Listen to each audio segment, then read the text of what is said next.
Hello friends, ഇന്നത്തെ എപ്പിസോഡിൽ ACPയുടെ ഫോണിലേക്ക് വിളിക്കുന്ന അർച്ചന അജയന്റെ മരണത്തെക്കുറിച്ച് അന്വേഷിക്കുന്നു. അത് അജയന്റെ തന്നെ ബോഡിയാണോ എന്ന് കണ്ടെത്തിയോ എന്ന അർച്ചനയുടെ ചോദ്യത്തിന് ACP അക്കാര്യം മാത്രം സ്ഥിരീകരിക്കാൻ കഴിഞ്ഞിട്ടില്ലെന്നും ഫോറൻസിക് ലാബിലെ റിപ്പോർട്ട് വന്നതിന് ശേഷമേ അത് അജയന്റേതാണോ എന്ന് ഐഡന്റിഫൈ ചെയ്യാൻ കഴിയൂ എന്ന് ACP അറിയിക്കുന്നു. ഇതുവരെ അജയന്റെ ഫ്രണ്ട്സും റിലേറ്റീവ്സും വന്ന് ആ ബോഡി ചെക്ക് ചെയ്തിട്ടും അവർക്ക് തിരിച്ചറിയാൻ കഴിഞ്ഞിട്ടില്ല. പിന്നെ അവരുടെ ഒരു കാര്യം അവർ വെളിപ്പെടുത്തി. ആ മാല അജയന്റേതല്ല എന്ന് അവർ ഐഡന്റിഫൈ ചെയ്തു കഴിഞ്ഞു. അതുകൊണ്ട് തന്നെ ഇനി മറ്റാരുടെയെങ്കിലും ആണോ എന്ന് അർച്ചന ഒന്ന് നോക്കണമെന്നും വീട്ടിലുള്ളവരോട് കൂടി അർച്ചനയ്ക്ക് പരിചയമുള്ളവരെ പോലെ വീട്ടിലുള്ളവർക്കും ആരെങ്കിലും ഈ മാലയിട്ട് നടക്കുന്നത് അല്ലെങ്കിൽ ആരുടെയെങ്കിലും മാലയായിട്ട് വീട്ടിലുള്ളവർക്കും ഈ മാല കണ്ട് പരിചയം തോന്നുന്നുണ്ടെങ്കിൽ തന്നെ വിളിച്ചറിയിക്കണമെന്ന് ACP അർച്ചനയോട് പറയുന്നു. അങ്ങനെ തന്നെ ചെയ്യാമെന്ന് പറഞ്ഞ് അർച്ചന ഫോൺ വെച്ചിട്ടും ശശിയും അർച്ചനയും ആകെ ടെൻഷനിലായി. ഉടനെ ധനുഷ് പുറത്തേക്ക് ഇറങ്ങുന്ന നേരത്ത് ധനുഷിന്റെ ഫോണിലേക്ക് അവന്തിക വിളിക്കുന്നു. കോൾ എടുത്ത ധനുഷ് അവന്തികയോട് പുറപ്പെട്ടോ എന്ന് അന്വേഷിച്ചിട്ടും അവന്തിക ചോദിച്ചു, നീ എന്തിനാ അത്യാവശ്യമായിട്ട് കാണണമെന്ന് പറഞ്ഞത്, എന്താ ധനുഷ് കാര്യം എന്ന് ചോദിച്ചപ്പോൾ ധനുഷ് പറഞ്ഞു, അതിപ്പോ ഫോണിലൂടെ പറയാൻ പറ്റുന്നതല്ല, നേരിട്ട് കാണണം, നീ പുറത്തേക്ക് വാ എന്ന് പറഞ്ഞതും അവന്തിക പറഞ്ഞു, ഞാൻ എന്തായാലും ഇറങ്ങുകയാണ്, നീ ഇപ്പോൾ പുറത്തോട്ട് ഇറങ്ങുകയാണെങ്കിൽ നീ പോയിട്ട് അതിന് തൊട്ട് പിന്നാലെ ഞാൻ ഇറങ്ങുമ്പോൾ ആൾക്കാർക്ക് സംശയം തോന്നും, അതുകൊണ്ട് നീ പോയിക്കോ, കുറച്ച് കഴിഞ്ഞ് ഞാൻ ഇറങ്ങിക്കോളാം എന്ന് അവന്തിക പറഞ്ഞു. എന്നാൽ അങ്ങനെ തന്നെ ആവട്ടെ എന്ന് പറഞ്ഞ് അവന്തിക പറഞ്ഞതനുസരിച്ച് ധനുഷ് ആദ്യം തന്റെ വണ്ടിയെടുത്ത് പുറത്തേക്ക് ഇറങ്ങാൻ തുടങ്ങുമ്പോൾ ധനുഷിനെ പിന്നിൽ നിന്ന് നന്ദൻ വിളിക്കണം.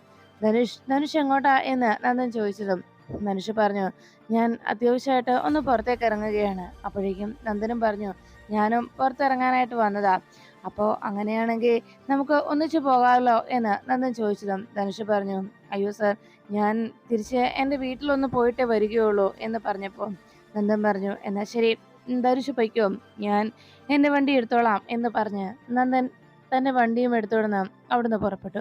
ധനുഷ് കാറിലേക്ക് കയറാൻ പോയെന്ന് ഉറപ്പായ അവന്തിക ധനുഷ് പോയിട്ടുണ്ടാവുന്നുള്ള പ്രതീക്ഷയിൽ വാതിക്കലേക്ക് എത്തിയപ്പോൾ നന്ദനുമായി ധനുഷ് സംസാരിച്ച് നിൽക്കുന്നത് അവിടെ നിന്ന് അവന്തിക മറിഞ്ഞു നിന്ന് കാണുന്നു.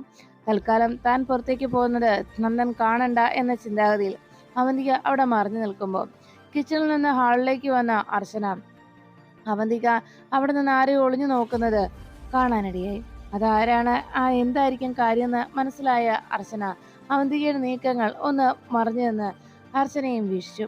അപ്പോഴേക്കും ധനുഷ് കാറും എടുത്ത് അവിടെ നിന്ന് പോയതിന് പിന്നാലെ അവന്തികയും അവിടുന്ന് പുറപ്പെട്ടത് കണ്ടതോടെ അർച്ചനയ്ക്ക് കാര്യം മനസ്സിലായി. തീർച്ചയായിട്ടും ധനുഷും അവന്തികയും പുറത്തു വെച്ച് കാണാൻ വേണ്ടി തന്നെയാണ് ഞാൻ പറഞ്ഞ കാര്യങ്ങൾ ധനുഷ് അവന്തികയോട് സംസാരിക്കാനാണ് പോയിരിക്കുന്നത് എന്ന് അർച്ചന മനസ്സിലാക്കി. പിന്നീട് കാണുന്നത് ധനുഷും അവന്തികയും കൂടി പുറത്തു വെച്ച് മീറ്റ് ചെയ്യുന്നു.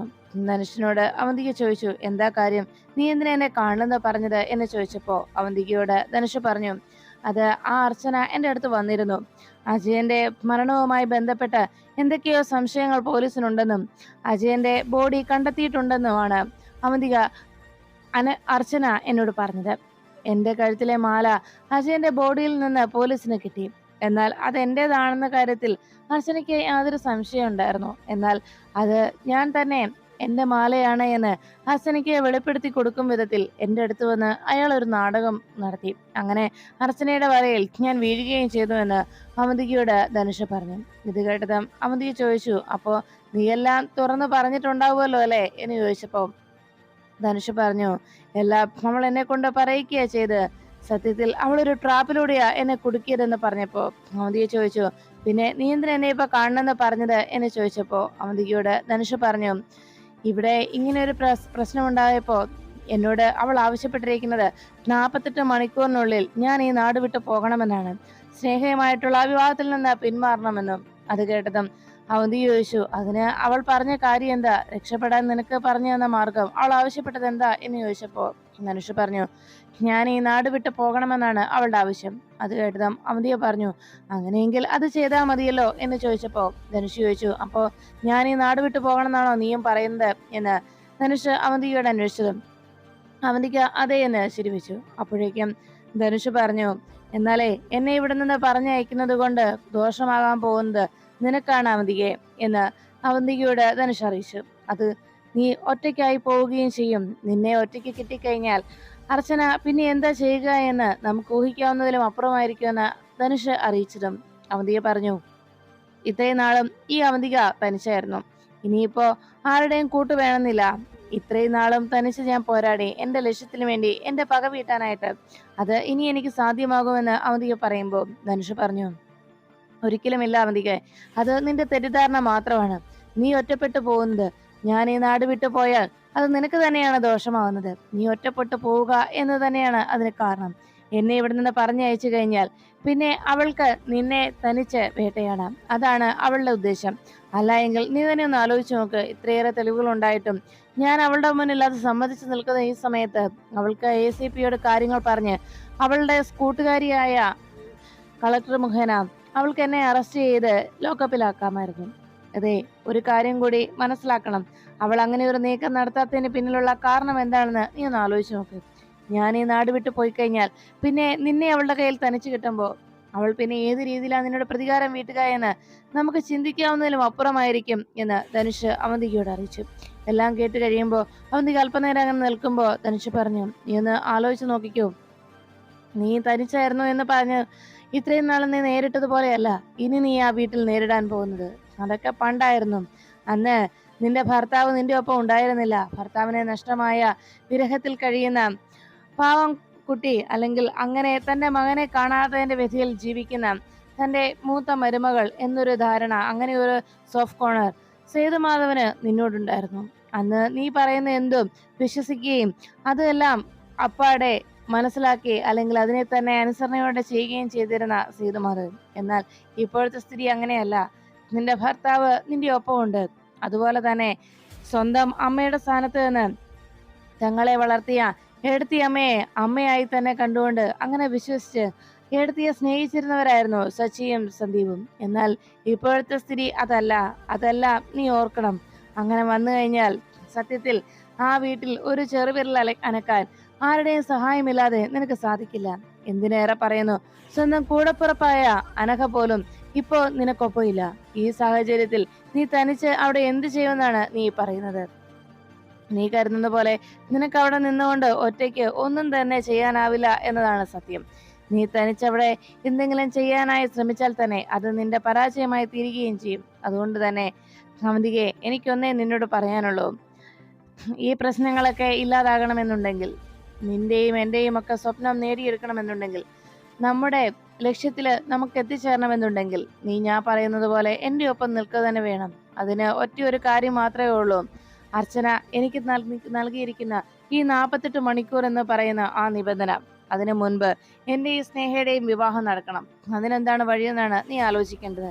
ഞങ്ങളുടെ വിവാഹം നടന്നു കഴിഞ്ഞാൽ പിന്നെ നമ്മുടെ ലക്ഷ്യത്തിലേക്ക് എത്താൻ പിന്നെ യാതൊരു പ്രയാസവുമില്ല എന്ന് ധനുഷ് പറയുമ്പോ അവന്തിക ചോദിച്ചു, അല്ല ഇതിപ്പോ നീ എന്താ ഈ പറഞ്ഞു വരുന്നത്?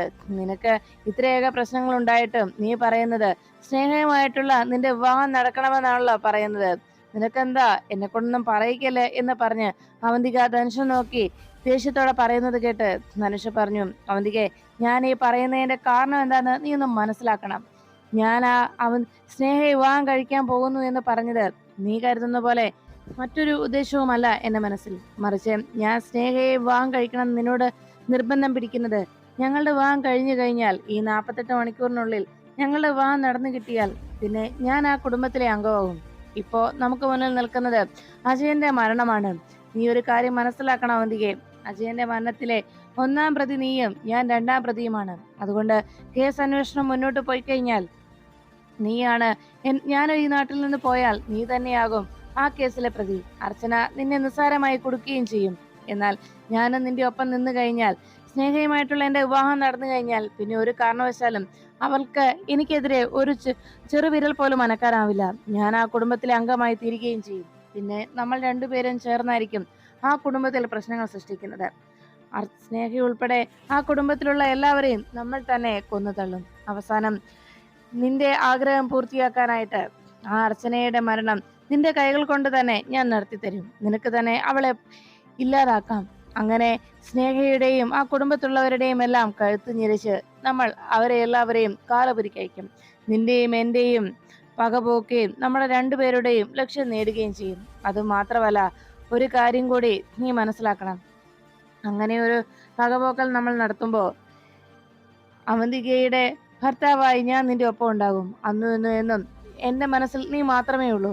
സ്നേഹ വിവാഹം കഴിച്ചാലും എന്റെ മനസ്സിൽ നീ ആയിരിക്കും എന്റെ ഭാര്യ. അതോടൊപ്പം സേതുമാധവന്റെ മൂത്ത മരുമകളും ഇളയ മരുമകനും ചേർന്ന് ആ കുടുംബത്തെ ഒന്നൊന്നായി തകർത്തെറിയും. അതാണ് നമ്മുടെ ലക്ഷ്യം. അതിനുവേണ്ടിയാണ് ഞാൻ ഇങ്ങനെ ഒരു കാര്യം പ്ലാൻ ചെയ്തത് തന്നെ. നമ്മുടെ ഉദ്ദേശ ലക്ഷ്യം എന്താണെന്ന് മാത്രം നീ മനസ്സിലാക്കുക. അതിനിടയിൽ സംഭവിക്കുന്ന പല കാര്യങ്ങളും ഞാനും നീയും കണ്ടില്ലെന്ന് നടിക്കണം. എന്നാൽ മാത്രമേ നമ്മുടെ ആത്യന്തികമായ ലക്ഷ്യത്തിലേക്ക് എത്തിച്ചേരാൻ കഴിയൂ എന്ന് ധനുഷ് അവന്തിയെ പറഞ്ഞു മനസ്സിലാക്കുന്നു. എല്ലാം കേട്ടതിന് ശേഷം അവന്തിയെ പറഞ്ഞു, നിന്നെ ഞാൻ വിശ്വസിക്കുന്നു. ഇന്നേ വരെ നിന്റെ വാക്കുകളെ ഞാൻ അനുസരിക്കുകയാണ് ചെയ്തിട്ടുള്ളത്. നിന്റെ ഒപ്പം നിൽക്കുകയാണ് ഞാൻ ചെയ്തിട്ടുള്ളത്. അത് നിന്നെ അവിശ്വസിക്കാതെ ഞാൻ അതുപോലെ ചെയ്തിരുന്നത് നിന്നോടുള്ള എന്റെ സ്നേഹം കൊണ്ട് തന്നെയാണ്. ഇപ്പോഴും ഞാൻ അങ്ങനെ തന്നെ നിന്റെ വാക്കുകൾ വിശ്വസിക്കുകയും അതനുസരിക്കുകയും ചെയ്യാം. പക്ഷേ ധനുഷ്, ഒരു കാര്യം മാത്രമേ ഉള്ളൂ. ഈ വിവാഹം നീ പറഞ്ഞതുപോലെ 48 മണിക്കൂറിനുള്ളിൽ നടപ്പിലാകണമെന്നുണ്ടെങ്കിൽ അതിന് ഒരേ ഒരു വഴിയേ ഉള്ളൂ. ഇപ്പോ ഈ വിവാഹത്തെ എതിർത്ത് നിൽക്കുന്ന ആളുകളെയെല്ലാം അവിടെ നിന്ന് മാറ്റണം. ആതിര ഹോസ്പിറ്റൽ ആയതുകൊണ്ട് തന്നെ സന്ദീപിനെയും മൃതാനത്തിലുള്ളവരെയും ആ ഹോസ്പിറ്റലിൽ തന്നെ തളച്ചിടാൻ എനിക്ക് സാധിക്കും. പിന്നെയുള്ളത് സച്ചിയും അർച്ചനയുമാണ്. അവരെ എങ്ങനെയാണ് വളയ്ക്കേണ്ടതെന്ന് ഞാൻ ആലോചിക്കട്ടെ. പക്ഷെ ഇതിനിടയിൽ അർച്ചന സ്നേഹയുടെ മനസ്സ് മാറ്റാതെ വേണം നീ നോക്കാൻ എന്ന് പറഞ്ഞപ്പോ ധനുഷ് പറഞ്ഞു, അതെനിക്കറിയാം. സ്നേഹയുടെ മനസ്സ് മാറാതിരിക്കുന്നതിന് വേണ്ടിയുള്ള വഴികൾ ഞാൻ ഇതിനോടകം ചെയ്തു കഴിഞ്ഞു എന്ന് പറഞ്ഞപ്പോ അവന്തിക പറഞ്ഞു, എന്നാൽ ഇനി അർച്ചനയെയും സച്ചിയെയും എങ്ങനെ അവിടെ നിന്ന് മാറ്റണം എന്നതിനെ കുറിച്ച് ഞാൻ ആലോചിക്കട്ടെ എന്ന് അവന്തിക പറഞ്ഞു. അങ്ങനെ ഉടനെ തന്നെ ഈ വിവാഹം നടത്തുന്നതിന് വേണ്ട നീക്കങ്ങൾ എന്താണെന്നതിനെ കുറിച്ച് അവർ തലപുകഞ്ഞ് ആലോചിക്കുമ്പോൾ പിന്നീട് നെല്ലിശ്ശേരിയിൽ സിറ്റ് ഔട്ടിലിരുന്ന് പത്രം വായിച്ചുകൊണ്ടിരിക്കുന്ന സേതുമാധവന്റെ അരികിലേക്ക് ഒരു ഡെലിവറി ബോയ് വന്നു നിൽക്കുന്നത് സേതുമാധവൻ കണ്ടു. അയാൾ കയ്യിൽ ഒരു പാഴ്സലും എടുത്തുകൊണ്ട് നേരെ സേതുമാധവന്റെ അരികിലേക്ക് എത്തിയിട്ട് ചോദിച്ചു, ഇവിടെ ഈ സ്നേഹ ആരാണ് എന്ന് അന്വേഷിച്ചതും സ്നേഹ ഇവിടെ ഉണ്ടല്ലോ എന്ന് പറഞ്ഞ് സേതുമാധവൻ വേഗം സ്നേഹയെ വിളിച്ചു. അപ്പോഴേക്കും സ്നേഹ വരാതിരിക്കുമ്പോൾ ആ വിളി കേട്ടുകൊണ്ട് സേതുമാധവൻ വിളിക്കുന്നത് കേട്ട് അർച്ചന വാതിക്കലേക്ക് എത്തി. എന്താ അച്ഛാ, എന്താ വിളിച്ചതെന്ന് ചോദിച്ചതും സേതുമാധവൻ പറഞ്ഞു, സ്നേഹ മോൾക്ക് ഒരു പാഴ്സൽ വന്നിട്ടുണ്ട്. സ്നേഹയില്ലേ എവിടെ എന്ന് ചോദിച്ചപ്പോൾ അർച്ചന പറഞ്ഞു, സ്നേഹ അകത്തുണ്ട് അച്ഛാ, ഇത് ഞാൻ വാങ്ങിച്ചോളാം, രജിസ്റ്റേർഡ് അല്ലേ എന്ന് പറഞ്ഞ് അർച്ചന ആ പാഴ്സൽ വാങ്ങിച്ചു. അതിനുശേഷം അവർ പോയി കഴിയുമ്പോഴേക്കും അർച്ചന ആ പാഴ്സലും പിടിച്ച് സേതുമാധവന്റെ അരികിലേക്ക് വന്നു. അച്ഛാ, ഇതെന്തോ ഗിഫ്റ്റോ മറ്റോ ആണെന്ന് എനിക്ക് തോന്നുന്നത് എന്ന് പറഞ്ഞപ്പോൾ സേതുമാധവൻ പറഞ്ഞു, വിവാഹമൊക്കെ അല്ലേ, അതുകൊണ്ട് കൂട്ടുകാരുമാർ ആരെങ്കിലും അയച്ചതായിരിക്കും എന്ന് പറഞ്ഞപ്പോൾ അർച്ചന പറഞ്ഞു, ഞാൻ എന്തായാലും ഇത് അവൾക്ക് കൊടുത്തിട്ട് വരാമെന്ന് പറഞ്ഞ് അതുമായി അർച്ചന അകത്തേക്ക് പോയി. അപ്പോഴാണ് പുറത്തു പോയ അവന്തിക അവിടേക്ക് മടങ്ങിയെത്തിയത്. സ്നേഹയ്ക്ക് വേണ്ടി വന്ന ആ പാഴ്സലിന്റെ മുകളിൽ ഫ്രം അഡ്രസ്സിൽ ഡി എന്ന് മാത്രം എഴുതിയേക്കുന്നത് കണ്ട് അകത്തേക്ക് പോയ അർച്ചന ആകെ സംശയത്തോടെ ആ പാഴ്സലിലേക്ക് തന്നെ നോക്കി. അപ്പോഴാണ് അവന്തിക അവിടേക്ക് എത്തി സേതുമാധവനോട് ചോദിച്ചത്, അല്ലച്ച, ആരാ ഇപ്പൊ വന്നിട്ട് പോയത്? അപ്പോഴേക്കും സേതുമാധവൻ പറഞ്ഞു, ഒരു ഡെലിവറി ബോയ് ആണ്, സ്നേഹയ്ക്ക് ഒരു പാഴ്സൽ ഉണ്ടായിരുന്നു, അത് കൊടുക്കാനായിട്ട് വന്നതാണ് എന്ന് പറഞ്ഞപ്പോൾ അവന്തിക ശരിയച്ച എന്ന് പറഞ്ഞ് അകത്തേക്ക് പോയി. ആ സമയത്ത് പാഴ്സലും പിടിച്ചുകൊണ്ട് അർച്ചന അകത്ത് നിൽക്കുന്നത് അവന്തികയെ കണ്ടു. അവന്തിക അരികിലേക്ക് വന്നതും ഉടനെ അർച്ചന പറഞ്ഞു, ഇത് സ്നേഹിക്ക് വേണ്ടി വന്ന പാഴ്സലാ, ഇത് വേണോ ഏട്ടത്തിക്ക് എന്ന് ചോദിച്ചപ്പോ അവന്തിക പറഞ്ഞു, ഇതെന്തിനാ എനിക്ക്? അപ്പോഴേക്കും അർച്ചന പറഞ്ഞു, അല്ല, ഇത് അയച്ചിരിക്കുന്നത് നിങ്ങൾക്ക് രണ്ടുപേർക്കും വളരെ വേണ്ടപ്പെട്ട ആളാണ്, അതുകൊണ്ട് രണ്ടുപേർക്കും ഈ പാഴ്സൽ വേണമെങ്കിൽ പൊട്ടിച്ചു നോക്കാം, അതുകൊണ്ട് ഞാൻ ചോദിച്ചതാ എന്ന് പറഞ്ഞപ്പോ അവന്തി ചോദിച്ചു, അല്ല അർച്ചന, നീ എന്തോ ദുരുദ്ദേശം വെച്ച പോലെ ഇങ്ങനെ പറയുന്നത്, ഞങ്ങൾക്ക് രണ്ടുപേർക്കും വേണ്ടപ്പെട്ടയാളെന്ന് നീ എന്താ ഉദ്ദേശിച്ചതെന്ന് ചോദിച്ചപ്പോ അർച്ചന പറഞ്ഞു, എന്റെ ഉദ്ദേശം എന്താണെന്ന് മനസ്സിലാകഞ്ഞിട്ടൊന്നുമല്ല, മനസ്സിലായെങ്കിലും മനസ്സിലായില്ലെന്ന് നടിക്കുകയായിട്ടെത്തി, എനിക്ക് മനസ്സിലാവുന്നുണ്ട്. ഞാൻ ചോദിച്ചത് വേറൊന്നുമല്ല, രണ്ടുപേർക്കും കൂടി ഇഷ്ടപ്പെട്ട ആളുടെ കാര്യം, രണ്ടുപേരുടെയും താല്പര്യങ്ങളൊക്കെ എനിക്ക് മനസ്സിലായി. എന്തായാലും ആ ധനുഷുമായിട്ടുള്ള ബന്ധം അത്ര ഒരു അവിശുദ്ധ ബന്ധം നിങ്ങൾക്കിടയിൽ ഉണ്ട് എന്ന കാര്യം എനിക്കറിയാം, അതുകൊണ്ടാ ഞാൻ അങ്ങനെ പറഞ്ഞത്. പിന്നെ ഇത് അയച്ചു തന്ന ആ ബുദ്ധിമാന് ഭയങ്കര ചിന്തയാണ്, കാരണം ഇത് ഈ വീട്ടിലേക്ക് വന്നു കഴിഞ്ഞാൽ ആരും അയാളെ സംശയിക്കില്ലെന്നും ആരും മനസ്സിലാക്കരുതെന്നുമാണ് ആ മനുഷ്യൻ എഴുതിയിരിക്കുന്നത്. നമ്മള് പണ്ട് കൊച്ചു ക്ലാസ്സുകളിലൊക്കെ പഠിച്ചിട്ടുണ്ടല്ലോ, A for apple, B for bat, C for cat, D for dog എന്നൊക്കെ. അതുപോലൊരു ഡോഗ് തന്നെയാണ് ഇത് അയച്ചിരിക്കുന്നത്, ഈ ഡി ഫോർ ഡോഗ് എന്ന് പറഞ്ഞ്. ഈ ഡിയുടെ മീനിങ് എന്താണെന്നറിയോ? D for Dhanush. മനസ്സിലായോ? ആ ധനുഷ് അയച്ചതാണ് ഈ പാഴ്സല്. അല്ല, ഇതിപ്പോ നിങ്ങൾ രണ്ടുപേർക്ക് ആര് വേണമെങ്കിലും ഇത് വായിക്കുന്നോണ്ട് കുഴപ്പമില്ല. അതാ ഞാൻ ചോദിച്ചത്. ഇന്ന് എന്തായാലും അവന്തികേട്ടത്തിക്ക് ധനുഷിന്റെ പാഴ്സൽ കണ്ടപ്പോ വല്ലാത്ത ടെൻഷനായി കാണുമല്ലോ. എന്തായാലും ആ സ്നേഹയ്ക്ക് എന്താ ധനുഷ് അയച്ചിരിക്കുന്നെന്ന് നോക്കാലോ, ഒന്ന് തുറന്നു നോക്കിയോ എന്ന് പറഞ്ഞ് അവന്തിക അവന്തികയുടെ കയ്യിലേക്ക് അർച്ചന ആ പാഴ്സൽ നൽകി. അവന്തിക വേഗം അത് വലിച്ചു തുറന്നതും അതിനകത്തൊരു ഗിഫ്റ്റ് ബോക്സ് ഇരിക്കുന്നത് കണ്ടു. പെട്ടെന്ന് അവന്തിക അത് തുറക്കുമ്പോൾ അതിന് മുന്നിൽ ഒരു ഹാർട്ടിന്റെ ചിഹ്നം ഇരിക്കുന്ന ആ കാഴ്ച കണ്ടതോടെ ആ ബോക്സിന് പുറത്ത് ഒരു ഹാർട്ട് ഇരിക്കുന്നത് കണ്ടത് അച്ഛന് ചോദിച്ചു, ആഹാ ഇത് ഹാർട്ടാണല്ലോ. ഓ, ഈ ഹാർട്ടാണല്ലോ നിങ്ങളുടെ സ്വന്തമാണെന്ന് നിങ്ങൾ കരുതിയിരുന്നത്. ആ ഹാർട്ട് ഇതാ മറ്റൊരാൾക്ക് സമ്മാനമായി കൊടുത്തിരിക്കുന്നു. തുറന്നു നോക്ക്, അതിനകത്ത് എന്താണെന്ന് അറിയാവല്ലോ എന്ന് അർച്ചന പറഞ്ഞതും അവന്തിക വേഗം ആ ബോക്സ് തുറന്നു. അതിൽ അപ്പോഴേക്കും ആ സ്നേഹയ്ക്ക് വേണ്ടി വാങ്ങിച്ചിരിക്കുന്ന ഒരു നെക്ലേസും ഒരു കമ്മലുമായിരുന്നു കണ്ടത്. അത് കണ്ടതോടെ അർച്ചന വലിയ സന്തോഷത്തിലായി. ആയി കൊള്ളാവല്ലോ, ഇതെന്തായാലും സ്നേഹയ്ക്ക് നന്നായിട്ട് ചേരും കേട്ടോ ഈ കമ്മല്. അല്ല, ഇത് മാത്രമേ ഉള്ളോ എന്ന് ചോദിച്ച് അർച്ചന അകത്തേക്ക് നോക്കിയതും, ആഹാ നെക്ലേസ് ഉണ്ടല്ലോ, ഇതെന്തായാലും നല്ല വില കൂടിയത് തന്നെ കേട്ടോ എന്ന് പറഞ്ഞ് ആ നെക്ലേസ് കൂടി എടുത്ത് അർച്ചന നോക്കി. അല്ല, ഇത്രയും മാത്രമേ ഇതിലുള്ളോ എന്ന് ചോദിച്ച്, ഇതെന്തായാലും കണ്ടു കഴിഞ്ഞാൽ അറിയാം സ്നേഹയോട് ധനുഷിന് എത്രത്തോളം ഇഷ്ടമുണ്ടെന്ന് ഈ ഗിഫ്റ്റ് കാണുമ്പോൾ തന്നെ അറിയാം. അല്ല, ഇതുകൊണ്ട് തീർന്നോ, വേറൊന്നുമില്ലേ എന്ന് അർച്ചന ഇങ്ങനെ ചോദിച്ചപ്പോ അതിനുള്ളിൽ ഒരു ലെറ്റർ ഇരിക്കുന്നത് കണ്ടു. ആഹാ, ഇതുകൊണ്ട് തീർന്നില്ലല്ലോ എന്ന് പറഞ്ഞ് അവന്തിക്ക് ആ ലെറ്റർ കയ്യിലെടുത്തതും, കണ്ടോ ഒരു പ്രണയലേഖനം കൂടി ഉണ്ടല്ലോ. കൊള്ളാം കൊള്ളാം, എന്നാലും ആ പ്രേമലേഖനം ഒന്ന് വായിച്ചേ. അല്ല, അതിൽ എഴുതിയേക്കുന്ന കാര്യങ്ങളെ ചിലപ്പോ നിങ്ങളോടും പറഞ്ഞിട്ടുള്ളതൊക്കെ തന്നെയായിരിക്കും, രണ്ടുപേരോടും ഒരുപോലെ പറഞ്ഞതായിരിക്കും, ഒന്നും വായിച്ചു നോക്കിയേ എന്ന് പറഞ്ഞപ്പോ അവന്തിക അത് തുറന്നു നോക്കി. അത് നോക്കിയതും അവന്തികയുടെ മുഖത്ത് ആകെ മിന്നി മറയുന്ന ഭാവങ്ങൾ കണ്ട് അർച്ചനയ്ക്ക് മനസ്സിലായി അത് അത്ര പന്തികേടായിട്ടുള്ള കാര്യങ്ങളല്ല അത് എഴുതിയിരിക്കുന്നത്. അപ്പോഴേക്കും അർച്ചന പറഞ്ഞു, ഇതെന്താ ഇങ്ങനെ മനസ്സിൽ വായിച്ച ഞാൻ അങ്ങനെ കേൾക്കും, ഉറക്കെ വായിക്ക് എന്ന് പറഞ്ഞതും അവന്തിക അത് വായിക്കുന്നില്ലെന്ന് മനസ്സിലായതോടെ അർച്ചന അത് പിടിച്ചു വാങ്ങി. അറിഞ്ഞതാ, ഞാൻ വായിച്ചോളാം. കൊള്ളാവല്ലോ, എത്രയും പ്രിയപ്പെട്ട സ്നേഹം അറിയുന്നതിന്. ഈ ഡി എന്ന് കണ്ടപ്പോ ആകെ ഞെട്ടിക്കാണുമല്ലേ. ഈ ഡി എന്ന് പറഞ്ഞാലേ ഞാൻ തന്നെയാ, ധനുഷ്. പക്ഷേ ഇതിന് മുകളിൽ പേരെഴുതാതെ അയക്കുമ്പോൾ പേരെഴുതാതെ ഡി എന്ന് മാത്രം ഷോർട്ട് ഫോമിൽ അയച്ചു തരുമ്പോൾ അത് തുറക്കുമ്പോഴുണ്ടാകുന്ന ഒരു എക്സൈറ്റ്മെന്റ് ഉണ്ടല്ലോ, അതൊന്ന് നേരിൽ കാണുന്ന ആഗ്രഹം ഉണ്ടായിരുന്നു. പക്ഷെ സാധിക്കില്ലല്ലോ, അതാണല്ലോ നമ്മുടെ നിവൃത്തികേട്. ഏതു നേരവും അവന്തികേടത്തിയെന്നും അർച്ചനേടത്തിയെന്നും പറഞ്ഞ രണ്ട് ഏട്ടത്തിമാര് നമ്മുടെ പിന്നാലെ തന്നെ ഉണ്ടല്ലോ. അതിലെ അവന്തികേടത്തിയാണ് ഏറ്റവും പ്രശ്നക്കാരി. അവരുടെ വിചാരം അവരെന്തോ വലിയ സംഭവമാണെന്നാണ്. എന്തായാലും അവര് കാണിച്ചു കൂട്ടുന്ന കാര്യങ്ങളൊക്കെ കാണുമ്പോൾ തന്നെ അറിയാം അവരാളത്ര ശരിയല്ല എന്ന്. എന്തായാലും ഞാൻ ഈ ഗിഫ്റ്റൊക്കെ എന്റെ പ്രിയപ്പെട്ടവൾക്ക് അയച്ചതാണ് എന്ന് പറഞ്ഞ് അർച്ചനയെ വളരെ സന്തോഷപൂർവ്വം ആ അയച്ചിരിക്കുന്ന ആ ലെറ്റർ വായിച്ചു. എന്നിട്ട് അർച്ചന പറഞ്ഞു, കൊള്ളാം, എന്തായാലും നമ്മുടെ ജീവിതം സന്തോഷകരമായി മുന്നോട്ട് പോകുന്നതിന് വേണ്ടി ഇനി ആരൊക്കെ എന്തൊക്കെ തടസ്സം നിന്നാലും ഈ ധനുഷിന്റെ ജീവിതത്തിൽ ഈ ധനുഷിന്റെ ഭാര്യയായിട്ട് സ്നേഹം മാത്രമേ ഉണ്ടാവുള്ളൂ. ഇനി ആരൊക്കെ നമ്മുടെ വിവാഹത്തെ എതിർത്താലും നമ്മൾ ഒളിച്ചു കൊടുക്കുക തന്നെ ചെയ്യും എന്നൊക്കെ ധനുഷ് സ്നേഹയോട് എഴുതിയിരിക്കണം. ഇതെല്ലാം കേട്ട് എന്തായാലും പ്രിയപ്പെട്ട സ്നേഹയ്ക്ക് ധനുഷിന്റെ ഈ സമ്മാനം സ്നേഹയ്ക്ക് ഇഷ്ടപ്പെടുമെന്നൊക്കെ വിചാരിക്കുന്നു എന്ന് പറഞ്ഞ് അർച്ചന അത് വായിച്ച് അങ്ങനെ നിൽക്കുമ്പോഴാണ് പെട്ടെന്ന് അർച്ചനയുടെ കയ്യിൽ നിന്ന് സ്നേഹം വന്ന് ആ ലെറ്റർ തട്ടിപ്പറിച്ചെടുത്തത്. അതെ, എനിക്ക് വന്ന പേഴ്സില് നിങ്ങളോട് ആരാ തുറന്നു നോക്കാൻ പറഞ്ഞത് എന്ന് ചോദിച്ചതും അർച്ചന പറഞ്ഞു, അതിന് ആര് തുറന്നു, ഞാനല്ല, ഏട്ടത്തിയാ തുറന്നത്, അവന്തിക ഏട്ടത്തിയാ തുറന്നതെന്ന് പറഞ്ഞ് അർച്ചന കൈ ഒഴിഞ്ഞു. അവന്തിക ആദ്യം ഞെട്ടിത്തെറിച്ച് നിൽക്കുമ്പോൾ സ്നേഹ പറഞ്ഞു, അതിപ്പോ ആരായാലും ശരി നിങ്ങൾ തുറക്കണ്ടല്ലോ എന്നല്ലേ ഞാൻ പറഞ്ഞത് എന്ന് ചോദിച്ചപ്പോ അർച്ചന പറഞ്ഞു, അതിന് നീ ഇത്രയും എന്തിനാ ചാടി കടിക്കാൻ വരുന്നത്.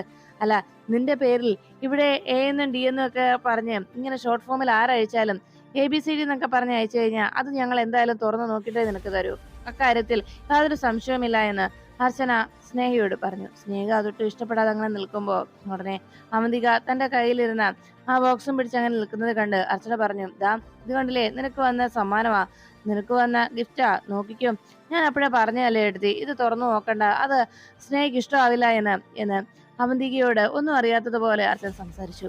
അവന്തിക അർച്ചനയുടെ വാക്കുകൾ കേട്ട് ഞെട്ടലോടെ നോക്കി. ഇത് തന്നെ കൊണ്ട് മനഃപൂർവ്വം അർച്ചന തുറപ്പിച്ചതാണെന്നുള്ള കാര്യം തുറന്നു പറയാനാകാതെ അർച്ചന തന്നെ കെണിയിൽ അകപ്പെടുത്തിയതാണെന്ന് മനസ്സിലാക്കിയ അവന്തിക ഞെട്ടലോടെ സ്നേഹയും അർച്ചനയെ നോക്കി. സ്നേഹ ഉടനെ തന്നെ തനിക്ക് വന്ന ആ ഗിഫ്റ്റും എടുത്തുകൊണ്ട് നേരെ അവിടെ നിന്ന് പോകുന്നു. ഈ സമയത്ത് ഗിഫ്റ്റുമായി അവന്തികയുടെ അരികിൽ നിന്ന് സ്നേഹ പോകുന്നത് കണ്ട് അർച്ചന സ്നേഹയെ തന്നെ നോക്കി നിന്നു. പിന്നീട് സ്നേഹ റൂമിലെത്തി ആ ഗിഫ്റ്റ് തുറന്നു നോക്കുകയും വളരെ സന്തോഷത്തോടെ ആ ഗിഫ്റ്റിലേക്ക് തന്നെ നോക്കി ധനുഷിന് തന്നോടുള്ള സ്നേഹത്തെക്കുറിച്ച് ഓർത്ത് അങ്ങനെ ഇരിക്കുമ്പോൾ അർച്ചന പിന്നാലെ അവിടേക്ക് എത്തുന്നു.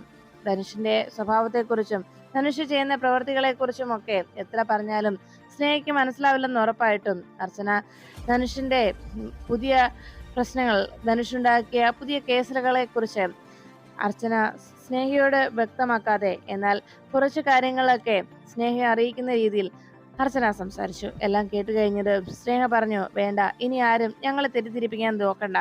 ഞാൻ എന്തായാലും ഒരു ജീവിതം എനിക്കുണ്ടെങ്കിൽ, ഞാൻ ആരോടെങ്കിലും ഒപ്പം ജീവിക്കുന്നുണ്ടെങ്കിൽ അത് ധനുഷിന്റെ കൂടെ തന്നെയായിരിക്കും. അതിനെയൊക്കെ ആരൊക്കെ എന്തൊക്കെ അപവാദങ്ങൾ പറഞ്ഞാലും ശരിയെന്ന് സ്നേഹ പറയുമ്പോൾ എത്ര സത്യങ്ങൾ വെളിപ്പെടുത്താൻ ശ്രമിച്ചാലും സ്നേഹയുടെ തീരുമാനത്തിൽ നിന്ന് മാറുകയില്ലെന്നും സ്നേഹ അതൊന്നും വിശ്വസിക്കാൻ തയ്യാറാകുന്നില്ല എന്ന് മനസ്സിലാക്കിയ അർച്ചന വിഷമത്തോടെ സച്ചിയുടെ അരികിലേക്ക് എത്തി. സച്ചിയോട് കാര്യങ്ങൾ പറയുമ്പോൾ സച്ചി അർച്ചനയോട് പറഞ്ഞു, ഇനി നമുക്ക് പുതിയ വഴികൾ എന്തെങ്കിലും കണ്ടെത്തിയേ തീരും. എന്തായാലും ACPയോട് തന്നെ നമുക്ക് ഇക്കാര്യങ്ങൾ വെളിപ്പെടുത്തിയാലോ? ധനുഷാണ് ഇതിന് പിന്നിലുള്ള പ്രതി എന്നുള്ള കാര്യം ACPയോട് തന്നെ പറഞ്ഞാലോ? അദ്ദേഹത്തിന് എന്തെങ്കിലും ചെയ്യാൻ കഴിയൂ എന്ന് സച്ചി പറയുമ്പോൾ അർച്ചന പറഞ്ഞു, ശരിയാ, ഞാനും അതിനെക്കുറിച്ച് ആലോചിക്കുകയായിരുന്നത് സച്ചിയേട്ടാ.